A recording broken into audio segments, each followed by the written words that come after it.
যদি এমন কোনো জায়গা থাকে যেখানে সবুজের মাঝে হারিয়ে যেতে পারবেন, বাতাসের চায়ের সুবাসে মুগ্ধ হতে পারবেন, then this video is just for you.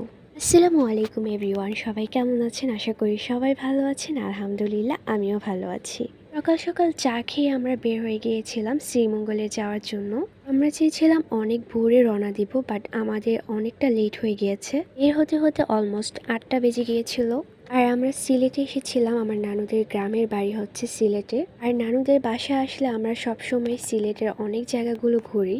দেন আজকেও বের হয়ে গিয়েছিলাম শ্রীমঙ্গলে যাওয়ার জন্য, কারণ শ্রীমঙ্গলে দেখার জন্য অনেক সুন্দর সুন্দর জায়গা আছে। আর শ্রীমঙ্গলে যাওয়ার সময় এই রাস্তাগুলো দেখলে সবাই প্রেমে পড়ে যাবেন, এত সুন্দর। আমার নানু বাসা যেহেতু সিলেট, আমার অনেকবার যাওয়া হয়, বাট একদমই বোরিং হওয়া হয় না, কারণ এখানকার জায়গাগুলো এতটাই সুন্দর যে যতবারই আসে আরও আসতে ইচ্ছে হয়। যারা যারা শ্রীমঙ্গলে আসে সবাই এই জায়গাটাতে গাড়ি পার্কিং করে রাখে, কারণ এখানে ছবি তোলার মতো অনেকগুলো জায়গা আছে। আর এটা ছিল আমার নানা, উনি ছবি তোলার জন্য একদম ব্যস্ত হয়ে গিয়েছিল। আর চা বাগানের পাহাড়ের নিচেই ছিল এই সুন্দর জবা ফুলের গাছটি।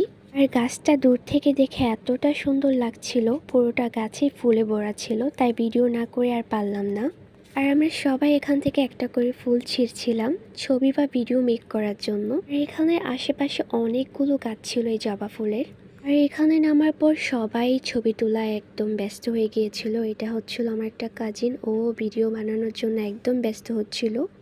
আর এই জায়গাটায় যারাই আসে সবাই এই জায়গাটাতে ছবি তুলে। আমরা এখানে বেশিক্ষণ থাকিনি, আমরা আবার চলে যাচ্ছিলাম নতুন একটি জায়গায় যাওয়ার জন্য। আর এখন আমরা চলে যাচ্ছিলাম নূরজাহান ট্রি স্ট্রিটে। আমরা শ্রীমঙ্গলে যতবারই যাই ততবারই চেষ্টা করি নতুন কোনো জায়গায় যাওয়ার জন্য। আপনারা যারা শ্রীমঙ্গলে যেতে ইচ্ছুক তারা অবশ্যই উইন্টার সিজনে যাবেন, অবশ্যই ভোরবেলা যাবেন, কারণ ওই সময়টায় গেলে আপনারা শ্রীমঙ্গলের সৌন্দর্যটা খুব ভালো করে উপভোগ করতে পারবেন। আর প্রকৃতির নির্বিড় শান্তি থেকে নিজেকে খুঁজতে চাইলে অবশ্যই এই জায়গাটাই হবে আপনাদের জন্য বেস্ট একটি জায়গা। আর এই চা বাগানের রাস্তাগুলো দেখতে খুবই অন্যরকম।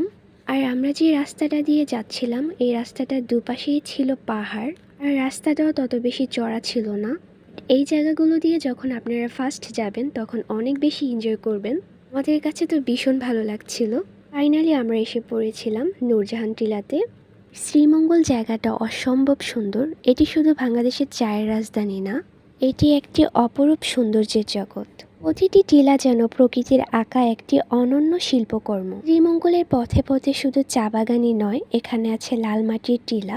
আর এখানে আসার পর দেখলাম অনেকেই চা পাতা তুলছে। এই জায়গাটা আসার পর এখানকার ম্যানেজারের সাথে আমরা কিছুক্ষণ কথা বলছিলাম। প্রসেস বলতে বলতে রসুন